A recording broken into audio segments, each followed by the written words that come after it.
ce vrei să pui mâna pe mine? Nu vrea, doamnă, cine să pună mâna De pe ce? ea ta? Tu de câte ori ai pus mâna pe mine? Nu mă trage, fii atent. Du-te, mă, Ioi. aici, că-ți dau o palmă de nu te ies. Tu de ce pui mâna de 100 de ori pe mine? De ce?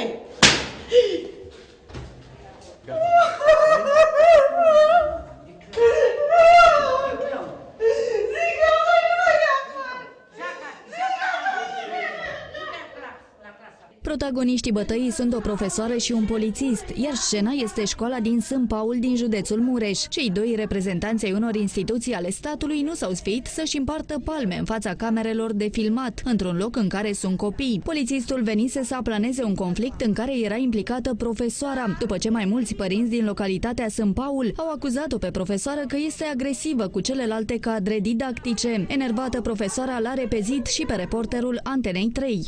O avem pe cameră. Bine, nu o să fac asta acum. Doamne, uite și asta. Ca să te împing și eu cum o împingi el pe mine. Părinții unora dintre elevi sunt nemulțumiți că profesoara este violentă în școală. Ce exemplu este pentru copii, domne, dacă ea se laudă care facultăți? Doamna profesoră a fost la noi la postul de poliție, a spus că a fost lovită cu palmă de către celălalt cadru didactic, urmând să meargă la medicul legist, după care o să depună plângere.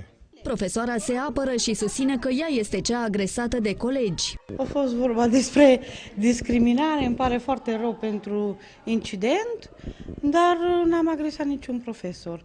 A fost pus totul la cale. Ministerul Educației a început o anchetă administrativă în cazul profesoarei, iar sancțiunile ar putea ajunge până la excluderea ei din învățământ. Și în ceea ce îl privește pe polițistul care a pălmuit-o, autoritățile au declanșat verificări.